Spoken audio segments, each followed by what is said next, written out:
은 계속적으로 키로 가져가시는 게 맞아요. 그래서 좀 길게 보면은 삼성 바이오로직스하고 셀트리온, 그 다음에 비만 관련되는 한미약품, 이런 거는 롱텀으로 끌고 갈 수 있다고 보는데, 바닥, 예전에 했던 바닥보다 그렇게 내려가진 않을 겁니다. 그러니까 바닥은 지지할 거예요.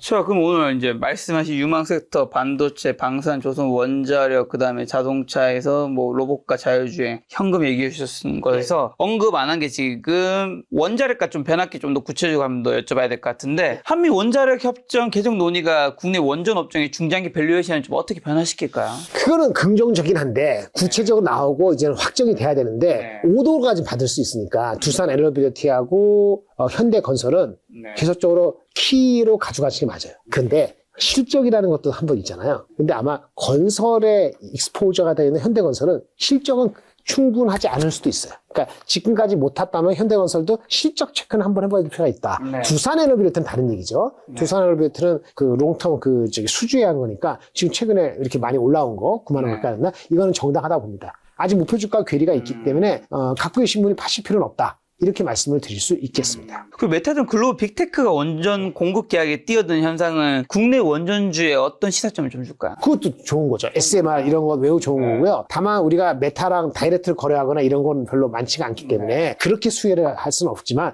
전반적으로 SMR이라든가 원전 자체에 대한 우호적인 분위기가 국내 그 정치권에서도 예전과 달리 좀 바뀌고 있잖아요. 그런 측면은 밸류에이션 멀티플이 나빠질 가능성은 별로 없다. 이 속도는 주가 많이 올라갈 때 이것 속도가 여기까지 최근에 올라간 20-30%가 바로 30% 올라간다. 자꾸 주식이 많이 올라가니까 지금 올라온 거만큼 봤으니까 그거만큼 그 각도로 올라간다 생각하는데 그건 아닐 수 있다는 걸 생각하셔야 돼요. 중간에 흔들릴 수 있어요. 미국이 금리를 인하를 안 한다고 얘기하는 게 JP모건에서 나왔잖아요. 아까 CPI 넘버 얘기할 때. 그러면 분명히 성장 위주로 빚을 내는 주식은 한 번 정도는 체크를 당할 수도 있거든요. 내가 그런 주식을 좋아하는데 많이 오른 상태에서 돈을 많이 내면은 한번 물릴 수도 있어요.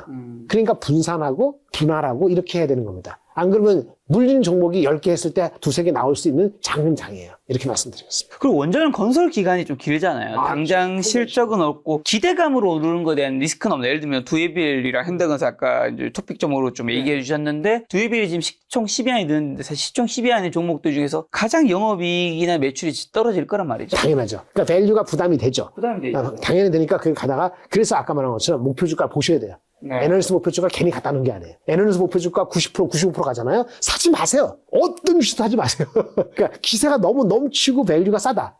주가가 많이 올랐는데 100% 올랐는데 여전히 싸다. 삼성하고 하이닉스가 왜 버티냐면 여전히 안 비싸거든요. 근데 아까 지금 말씀하실 때 비싸다고 느끼는데 되게 많이 와서 목표 주가가 붙었어. 5% 이내로. 그럼 사면 안 되지.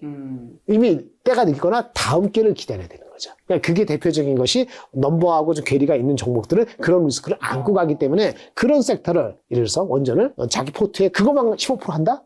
그건 너무 투머치. 근데 원전에서 두에빌 현대건설만 꼽으신 이유는 그건 뭐예요? 가장 대장주고 가장 애널리스트 예측을 하기 때문에. 그리고 비교될 수 있는 현대건설이나 두산 에너빌리티가 갖고 있는 커스터머 있잖아요, 미국에.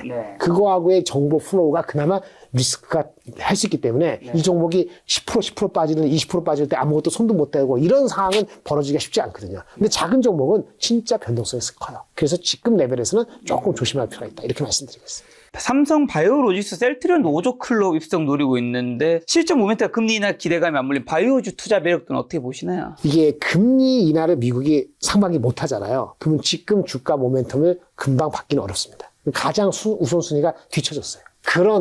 그런데 삼성 바이오로직하고 셀트리온하고 이건 CDMO하고 CMO 이렇게 하는 거잖아요. 그 다음에 우리 기술 라이센싱 해주는 중기업들 이런 거하고는 좀 다릅니다. 그래서 좀 길게 보면은 삼성 바이오로직스하고 셀트리온, 그 다음에 비만 관련되는 한미약품, 비만 이런 거는 롱텀으로 끌고 갈 수 있다고 보는데 나머지 것들에서 라이센싱 해가지고 기술 라이센싱이 언제 되냐 안 되냐 이런 거는 사실은 그 기술 라이센싱 되면 확 되지 하지만 그때까지는 금리에 따른 센티먼트가 주가에 많이 반영이 돼요. 그리고 아까 중우장대한 조선방산, 반도체 이렇게 가면은 수급이 딸려요. 그래서 JP모건 컨퍼런스도 이번 주 끝났잖아요. 그러니까 어제부터 흔들흔들 했지 않습니까? 그 흐름에서 더 빠지지 않더라도 기간 조정, 기다림이 필요할 수 있기 때문에 우선순위 놓기는 어렵고 그나마 제약바이오에서는 중우장대 길이 가져갈 수 있는 거는 롱통을 봤을 때 6개월 정도, 3개월 이상 보면은 삼성바이오로직스나 셀트리온은 안전등 넘버가 나오기 때문에 그다음에 한미약품이나 그거는 비만 치료제는 중장기 트렌드가 잡혀 있기 때문에 그런 주식들은 조정받을 때 갖고 가셔도 나쁘지는 않다. 그리고 2차 전지 섹터가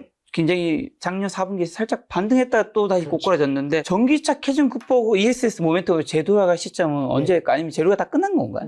전체적으로는 끝났는데 예전에 했던 바닥보다 그렇게 네. 내려가진 않을 겁니다. 그러니까 바닥은 지지할 거예요. 근데 모멘텀은 아까 바이오랑 비슷해요. 금리 인하가 늦게 되는 상태에서 이거는 가장 이슈가 되는 게 뭐죠? ESS 때문에 올라왔잖아요. 그런데 전기차가 안 팔린다네? 생각해보니까 넘버를 해본 말이죠. ESS가 포캐스트가 됐지만은 원래 포캐스트 될 때부터도 전기차하고 비교했을 때 더 많다고 예측은 아무도 안 했어요. 그러니까 사람들이 올라올 때 욕심을 낸 거지. 그러니까 다시 지금은 전기차가 안 되니까 ESS가 이게 메워지지는 않는 거야라는 현실이라는 인식을 최근에 해서 주가가 다시 반락했기 때문에 좀 어느 시간이 지나면 이게 적정한 레벨에서 바닥을 확인하고 올라올 겁니다. 근데 그게 언제냐? 아마 4분기 실적 발표되는 1월 말 2월 달이면은 그래요. ESS 때문에 올라왔는데 실적이 완전 내려왔지만은 그래도 실적이 내려오는 전기차 빠지는 것이 무지막지하게 빠지는 건 아닙니다. 미국의 경기가 침체가 안 되면 그러면 다시 올라갈 거예요. 그래서 지금은 트레이딩 업 지금 트레이딩 다운이지만 다시 트레이딩 업 정도는 되는데 구조적으로 아까 다른 섹터 대비했을 때 매력적인 근본적인 건 아닙니다. 절대 주가가 내려간다는 얘기가 아니고 여기 박스에 갇혀서 전기차가 팔리는 거, 그거는 미국 경제의 성장이 좋아지는 거. 그런 걸 보아야지 될 것 같아요. ESS만 가지고 이게 쭉쭉쭉 20% 30% 올라가는 그런 거에 돌아올 수 있다고 그렇게까지 보기에는 그건 투머치 낙관. 이렇게 말씀드리겠습니다. 그럼 자사주 매입과 소각 적극적으로 실시하는 기업들이 높은 수익률을 기록한 구조적 이유는 좀 뭘까요? 당연하죠. 이제 당연히 되는데 그렇게 되는 게 지주사하고 증권사하고 은행이잖아요. 근데 자사주 소각시켜야 되는데 자사 소각 아직 발표 안 됐죠. 네. 이게 확정이 되는 게 필요합니다. 그렇다면 지주사 하나 정도는 가져가도 나쁘지 않은데 아까 말한 것처럼 탄력은 좀 기다림이 필요하고요. 대표적인 게 SK. SK 스퀘어는 하이닉스랑 같이 가니까 다른 애니멀이고 SK입니다. LG는 자회사들이 별로 실적이 안 좋아서 바로 붙기는 어려워요. 그래서 SK 정도만 주시면 보시고 그 다음에 증권이냐 은행이냐는 건 증권이 훨씬 낫죠. 아까 똑같은 자사 소각이나 자사주에 배당을 하더라도 일단 배당 수익률이 은행도 작진 않은데 증권은 거래량이 늘면 그렇죠. 좋잖아요. 근데 4분기 때 3분기 대비 거래량이 43% 늘었어요. 그리고 그 5대 그 증권사의 영업이익이 아직 발표 안 됐습니다만은 영업이익이 예상 컨센서스보다 15, 18% 더 잘 나올 예상되고 있어요. 근데 은행은 그런 게 없잖아요. 그 실적도 은행은 조금 약간 미스해요. 왜? 충당금하고 ELS 무슨 손실해주고 이런 거 다 반영된 게 있어갖고 실적이 약간 미스해요. 증권은 실적이 좋고 거래량이 늘었는데 4분기 43%, 1분기 또 늘고 있잖아요. 그러면 기다리면은 그냥 가요. 증권은 가는데 신규 상품에 대한 거 종합투자계좌라든지 IMA라든지 이런 것도 이제 론칭했거든요. 미래에셋 한국투자증권. 물론 미래에셋증권이 워낙 다른 것 때문에 스페이스X 때문에 미리 선반영돼서 미래에셋증권은 그렇긴 하지만은 덜 오른 거 종목, 이게 알찬 종목 이런 거는 삼성증권도 괜찮고 다른 증권도 나쁘지 않은 것 같아요. 그래서 증권주 오케이. 은행은 기다려야 된다. 그다음에 지주회사는 결국은 그런 게 액션이 확실히 해야 되기 때문에 SK 정도만 본다. 이렇게 요약할 수 있겠습니다. 말씀하신 증권주에서 배당소득 분리과세 기준 맞추기 위해서 증권주들이 배당을 대폭 확대할 가능성도 있는 건가요? 있는데 그것도 확인해 봐야 될 것 같아요. 가능성은 있죠. 그래서 증권을 전반적으로 갖고 계신 분은 팔지 마세요. 근데 방금 말씀하신 지주사, 증권, 은행이 사실 또 많이 오르기도 하지 않았나요? 올랐다가 조금 은행은 조정받았고요. 증권은 빨리 안 올라갔었지 빠지지 않았어요. 그러니까 만약에 셋 중에 가져가면 증권주 하나만 하면 이렇게 말씀드리겠습니다. 저 오늘 다양한 섹터와 지금 다양한 종목들도 한번 여쭤봤는데 지금 5천만 있다면 좀 어디에 금면 딱 어디에 어떻게 투자하면 좋을까요? 아까 말씀드린 포트폴리오 그거 그대로고요. 다만 이렇게 말씀을 드리겠고요. 포트폴리오는 반도체, 방산조선. 이 머리 아프잖아요. 보기에. 현금. 그냥 지수 사세요. 지수. 미국 S&P 아니면 한국 코스피요. 그거 환율에 대한 그 비유가 중요합니다. 단기적으로 환율이 1,500 정도 갈 수 있다면은 그러면은 미국을 사는 것도 나쁘지 않아요. 근데 아세요? 미국이 시가총액 전 세계의 63%인 거? 그럼 어떡하죠? 만약에 헷갈리면은 미국을 다 빠지는 건 아니고 한 4, 50% 가져가는 게 맞아요. 그렇죠. 네, 그게 많습니다. 그게 세이프한 거예요. 근데 환율이 만약에 원화가 강세가 분명하다면 그럼 미국 한 30%까지 줄일 수도 있지. 그러면 환율에서 돌아오겠지. 근데 그 예측은 저는 잘 못하겠어요. 어쨌든 미국 어느 정도는 가져가요. 네, 어제 60%는 아니더라도 한 4, 50% 가져가고 나머지를 가지고 이제 한국이 이렇게 하는 건데 이게 복잡한 쪼개지고. 그렇잖아요. 이 삼성도 오르고, 현대차도 오르고, 방산도 오르고, 조선도 오르고 다 올랐어. 그럼 어느 걸 하나 찍기 애매하잖아요. 머리 아프고. 그럼 지수를 사는 거예요. 언제 사느냐? 빠질 때. 근데 조종이라 했는데 여러분 조종이 한 10%면 살 수 있어요? 못 사요. 못 사죠. 그건 조종인데 못 사. 그 딥이 왔을 때. 딥한 게 아니고 제가 딥은 뭐죠? 3% 5%. 3% 5% 빠졌을 때 들어갈 캐시는 항상 보관하고 있어요. 그리고 팔 때 뭘 판다고요?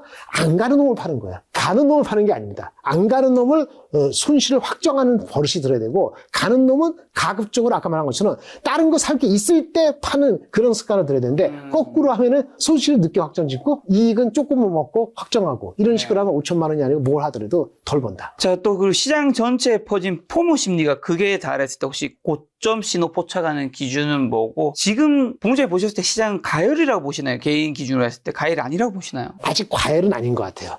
과열은 아닌데 과열 조짐은 분명히 있어요. 그렇죠. 항상 경계를 하셔야 됩니다. 90조라는 90조 이상 되는 예탁 자금이 있는 거 있잖아요. 예탁 자금 있잖아요. 네. 근데 이게 신용을 끌어들이는 게 분명히 늘어서 예탁 자금의 증가율보다 신용이 늘어난다. 성장률, 증가율이 그러면 분명히 위험 신호일 수 있다고 봅니다. 단기적으로. 근데 그런 시그널을 보셨어요? 아직은 신용 잔고가 신용으로 쓰는 게 갑자기 확 는 거야. 예탁 증가율은 뭐 정체인데. 그럼 위기라 그러잖아요. 위기까지 아니라도 위험하다 그러잖아요. 네. 아직 그 얘기 못 들었거든요. 그 얘기 들으면은 전체적으로 조금 경계감을 가져야 되지 않을까. 예, 그렇게 생각합니다. 자, 1월에 이제 본부장님과 뵙고 있는데 저희 가시기 전에 마지막 투자 조언 한마디만 주고 가신다면요? 네, 자주 뵀으면 좋겠고요. 다음에는 우리 녹화하기 전에 식사하고 봅시다. 열심히 얘기하니까 입이 아프네. 배도 고프고. 밥 먹고 오셨잖아요. 다른 사람. 우리. 알겠습니다. 많이 버시는데, 이제 많이 버셨지, 이미. 네. 그러니까 여기서 추가적인 이 알파의 각도는 조금은 침착히 잡자. 네, 이렇게 말씀을 드리겠습니다. 알겠습니다. 본부장님과는 올해는 좀 더 자주 인사드리도록 하겠습니다. 오늘 만난 저는 김장일 본부장님이었습니다. 지금까지 소중한 시간 함께해 주셔서 정말 감사합니다. 오늘도 김 작가였습니다. 고생 감사합니다. 많으셨습니다.